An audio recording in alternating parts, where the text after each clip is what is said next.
Kak, Ya, ya, nak bagus. masuk tengok-tengok boleh? Boleh, boleh. Masuk. Tapi kena bayar dulu. Bayar? Kena bayar. Scan boleh? Boleh? 2 ya? 2 ya? 2 ya. Ya.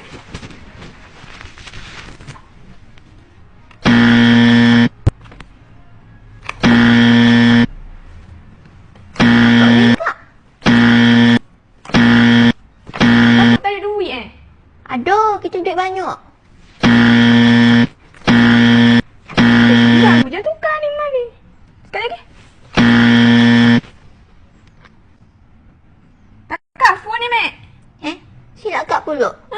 Allah. Tobek. Tak boleh masuk. Kena bayar 2 ya. Nak masuk kena bayar 2 ya. Kita bawa silap Kak. Tolonglah Kak. Buyur Kak beri kita masuk. Cash tak ada untuk bawa cash. Tak boleh tak boleh masuk.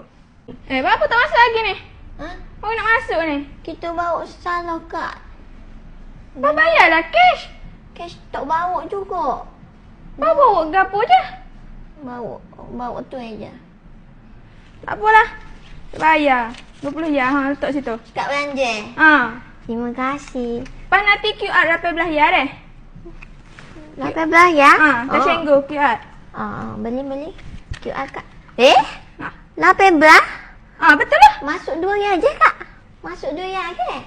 Ke saya bayar ke awak tadi? 20 ya tu. 20 tolak 2 ya berapa? 18. Apa betul dah ke? Macam betul.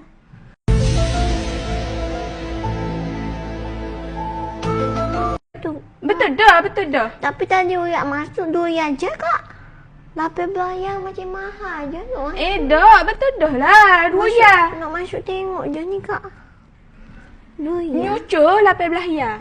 20 tolak 2. 18 ke? So nyucur 18 ya lah. Betul dah lah 20 ni. QR. Okey. You have received from Touch and Go e-wallet. Apa bayar? Nak masuk je. Mahal. Awak dah. Berapa? Awak tak bayar lagi. Bayar dah tadi Kak. Kita pun transfer dah. Awak tu ya. Orang Bukit Biru tu. 2 ya. Dia bayar. Kita bayar 18 ya Kak. Tu awak bayar dia. Awak tak bayar lagi saya. Saya tak dapat lagi. Dia tolong bayar dah 2 ya Kak. Ni you letak 20 ya ni. Yalah 20 ya ni. Hak dia. Dia? Tapi kita bayar dah koyo. Kita bayar dah 18 ya koyo. Kita cucuk dah wi koyo Kak. Masalah saya tak masuk lagi. Sepatutnya kena ada 4 ya lah. Tapi ni baru 2 ya. Ni 20 ya Kak. Awak kena kecil dengan you lah pula. Tapi hak saya memang tak masuk lagi. 20 ya kita kena tak boleh.